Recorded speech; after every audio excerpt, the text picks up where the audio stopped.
देखिए, सिर्फ दो तरह के लोग होते हैं जो अपनी जिंदगी में हर चीज को लेकर बड़े क्लियर होते हैं, बेवकूफ और कट्टर लोग। तो अगर आप कंफ्यूज्ड हैं तो आप इन दोनों में से कोई नहीं है, जो कि एक अच्छा संकेत है। निरे बेवकूफ और कट्टर लोग हमेशा हर चीज को लेकर एकदम श्योर होते हैं। उनको पता है वो स्वर्ग जा रहे हैं। उनमें बस एक ही प्रॉब्लम है कि वो आपको साथ ले जाना चाहते हैं। उन्हें साथ चाहिए होता है।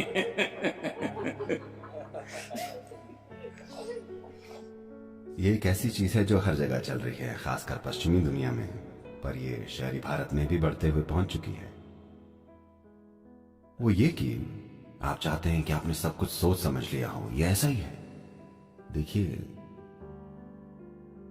I'm reconsidering my life all the time. मैं अपने जीवन पर हर समय दोबारा विचार करता रहता हूँ, हर समय, कि मुझे ऐसे सदगुरु को जारी रखना चाहिए, या मुझे खानसामा बन जाना चाहिए, या बस मोटरसाइकिल की सवारी पर लौट जाना चाहिए, या कुछ और करना चाहिए, या मुझे गोल्फ खेलना चाहिए, या कुछ और करना चाहिए, या बस ऐसे ही आराम करना चाहिए। क्यों नहीं? मैं हमेशा दोबारा सोचता रहता हूँ, हर रोज। और फिर भी मैं ये फैसला ले रहा हूं कि ये करना बेहतर है। हाँ, मैं फैसला करके नहीं बैठा हूं, मैं अब भी कंसिडर कर रहा हूं, और इसीलिए ये बहुमूल्य है। इसलिए नहीं कि मैंने बहुत पहले ही डिसाइड कर लिया था, मेरे पास कोई चॉइस नहीं है, मैं यही चीज करता रहूंगा क्योंकि मैं इसमें फंस चुका हूं। The nature of the mind is, it is intelligent and alive only if every moment it's looking. मन की प्रकृति ऐसी है कि वो बुद्धिमान और जीवंत तभी है जब वो हर पल सोच समझ रहा हो। अगर वो बस एक ही नतीजे और निर्णय पर रुक गया हो तो वो एक बेवकूफ मन है। वो बिल्कुल एक लकड़ी के टुकड़े की तरह है। अगर हर पल वो कंसिडर कर रहा है तभी वो एक सक्रिय मन है। ये बस ऐसा है कि आपने ये चुनाव किया। आपको खुशी खुशी कंफ्यूज रहना चाहिए। मैं बस इतना ही कह रहा हूं। लोग कंफ्यूज होकर दुखी हो जाते हैं क्योंकि उनकी सोच ये है कि उनको ऐसा होना चाहिए। उनको लगता है कि सफल लोग बिल्कुल क्लियर होते हैं, वो बिल्कुल निश्चित होते हैं, उन्होंने अपने निर्णय ले लिए होते हैं। नहीं, सिर्फ सनकी लोग ऐसे होते हैं और बेवकूफ ऐसे होते हैं। जो सफल है वो किसी भी चीज के लिए, क्या हर चीज के लिए अपनी आंखें खुली रखता है ना? तो ये सोच कि आपका मन बना बनाया हुआ होना चाहिए एक नादान सोच है। ये जरूरी है कि हर वो चीज जो आप कर रहे हैं हर पल में ये एक चॉइस हो, तब जिंदगी खूबसूरत हो जाती है, क्योंकि इसमें बहुत बड़ी खुशी है, क्योंकि आप इसे अभी करना चाहते हैं। मैंने 10 साल पहले ये फैसला किया था, इसलिए मैं ये कर रहा हूं। आप कैसे उसमें थोड़ी सी भी खुशी पा सकेंगे? आप जो भी अभी कर रहे हैं। तो आपका ऐसे हर रोज सुबह उठना कि आपको पता ना हो कि क्या करना है, ये जागने का परफेक्ट तरीका है। हाँ, इसका मतलब ये नहीं कि आप हर रोज अलग अलग काम करेंगे। आप अगर वही काम भी करते हैं तो ये आपकी मर्जी से है। तब ये आपको आपके हर काम को लेकर जिंदा रखेगा, क्योंकि आप इसे अपनी मर्जी से कर रहे हैं। आपने ये चॉइस अभी ली है। आपने शायद पिछले 10 सालों में यही चॉइस 10,000 बार ली हो, इससे फर्क नहीं पड़ता, पर आप अभी फिर से एक सक्रिय चॉइस ले रहे हैं। ये बहुत महत्वपूर्ण है। सिर्फ तभी आप जीवन के प्रति जीवंत बने रहेंगे, नहीं तो मैंने अपना चुनाव कर लिया था, ये एक बोझ बन जाएगा। बहुत समय पहले मैंने चुन लिया था, अब तो मुझे ये करना ही पड़ेगा। ऐसे जीना तो बड़ी बोझिल प्रक्रिया है। तो कंफ्यूजन कहीं ज्यादा बेहतर है उन नादान निष्कर्षों या कंक्लूजन से जो लोग जीवन के बारे में बनाते रहते हैं। बस इतना है कि आपको उस कंफ्यूजन का मजा लेना सीखना है। हाँ, मैं आपको कंफ्यूज बनाने के लिए बड़ी मेहनत कर रहा हूं। हाँ, क्योंकि जीवन के बारे में हर तरह के बेवकूफी भरे निष्कर्ष हैं, तमाम तरह के बेवकूफी भरे निष्कर्ष। देखिए, बड़े लंबे समय से लोगों ने यह निष्कर्ष निकाल रखा था कि वो स्वर्ग जाएंगे। Alright, I'm just taking one.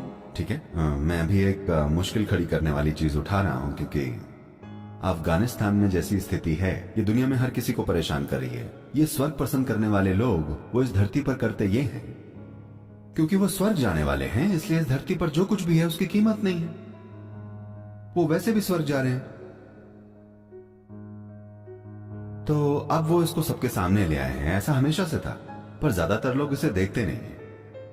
पर अब भू राजनीतिक स्थिति की वजह से वो आपको मुंह चिढ़ा रहे हैं। हम तो स्वर्ग जा रहे हैं, आप नहीं जा रहे हैं, देखिए हम आपके साथ क्या करते हैं। मैं तो वैसे भी आपके स्वर्ग नहीं जा रहा, मैं आपके साथ स्वर्ग की जमीन जायदाद की होड़ में नहीं लगने वाला। आप मुझे अकेले छोड़ सकते हैं। हेलो, देखिए मैं स्वर्ग नहीं जाने वाला। तो आप स्वर्ग जाने वाले लोग हैं, आपको मुझे नजरअंदाज कर देना चाहिए, है कि नहीं? लेकिन नहीं, आप नहीं कर पाएंगे, क्योंकि अगर मैं जिंदा रहा तो आपके झूठ को पंख नहीं लगेंगे। आपके झूठ को पंख तभी लगेंगे जब आप मुझसे छुटकारा पालेंगे, है ना? तो ऐसी चीजें इसलिए हो रही हैं क्योंकि लोगों के पास निष्कर्ष हैं। कैसे वो इन निष्कर्षों तक पहुंचे, किसने उनकी निष्कर्षों तक पहुंचने में मदद की? मैं एक बड़ा गुप्त निष्कर्ष उठा रहा हूं, पर रोज की जिंदगी में भी ऐसा ही हो रहा है। किसी को ऐसा लगता है कि यही सही है। बस ऐसे ही एक बेवकूफी भरे निष्कर्ष से कितने सारे माँ बापों ने अपने बच्चों को टॉर्चर किया है। हेलो, वो उनसे प्यार करते हैं पर उन्हें टॉर्चर करते हैं और उन्हें हर रोज कूटते हैं, है ना? वो उनसे प्यार करते हैं, उन्हें अपने जीवन के उजाले की तरह मानते हैं, पर हर रोज टॉर्चर होता है क्योंकि उन्हें लगता है कि ऐसा ही सही है या वैसा ही सही है। आप इसे हर घड़ी क्यों नहीं देख पाते कि किससे उसको और सबको ज्यादा से ज्यादा खुशहाली मिलेगी? क्यों हम इसे ऐसे नहीं समझ सकते? क्या समस्या है? तो अगर आपको नहीं पता कि ये चुनाव कैसे करें, अगर ये चीजें आपको कंफ्यूज कर रही हैं, प्रॉब्लम ये है कि किसी भी चीज को लेकर प्यार या प्रतिबद्धता नहीं है। ओके? अगर किसी चीज को लेकर अपार प्रेम हो तो ये सब कुछ ठीक हो जाएगा। देखिए, आपको नैतिकता की जरूरत नहीं है, आपको मूल्यों की जरूरत नहीं है, आपको नीतियों की जरूरत नहीं है। अगर आप जागरूक या चेतन हैं तो आपको इनमें से किसी चीज की जरूरत नहीं है। मान लीजिए अगर ये संभव नहीं है तो अगली बेस्ट चीज ये है कि आप में एक गहरा प्रेम भाव हो। अगर आप में ये है तो फिर आपको किन्हीं मूल्यों की जरूरत नहीं है, किसी एथिक्स की जरूरत नहीं है, आपको किसी और चीज की जरूरत नहीं है, क्योंकि जिसको आप प्रेम करते हैं आप उसका जितना हो सके अच्छे से ख्याल रखेंगे। क्योंकि लोग सोचते हैं, लगता है मुझे आपको पढ़कर सुनाना चाहिए, क्योंकि लोग सोचते हैं कि प्रेम यानी चिकनी चुपड़ी बातें और I love you, you love me, ये सब बकवास है ना, ये हर जगह चालू है। नहीं, ये एक बहुत गहरी ईमानदारी और प्रतिबद्धता का भाव है ना? जब आप वाकई किसी व्यक्ति या चीज से प्रेम करते हैं तब उनको लेकर एक बहुत गहरी ईमानदारी का भाव होता है। आप जिसको प्रेम करते हैं आप उसको कभी उसके लिए कोई नुकसान करने वाली चीज नहीं करेंगे, अगर आप वाकई प्रेम करते हैं तो। अगर ये बस एक आपसी फायदे वाली स्कीम है तब ये अलग बात है।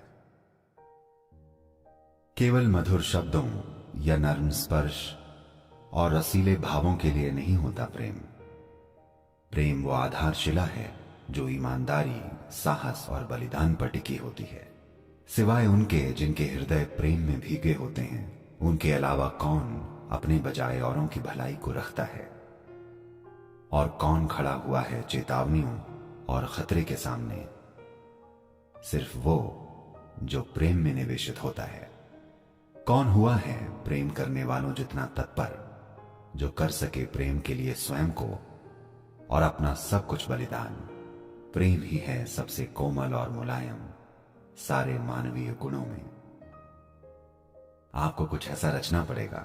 अगर आपके पास ऐसा कुछ नहीं है तो इस मन की यह हर पल हर चीज पर विचार और पुनर्विचार करने की संभावना एक दर्दनाक प्रक्रिया बन जाएगी। नहीं तो यह मन एक असाधारण प्रक्रिया बन जाता है। आपको या तो जागरूक या कम से कम प्रेम करने वाला बनना चाहिए। हेलो, एक बार आपको ये समझ आ गया तब आप देखेंगे कि रोज ये निर्णय लेना तकलीफदेह नहीं होगा, बल्कि ये बड़ा आनंद से भरा और अद्भुत होगा।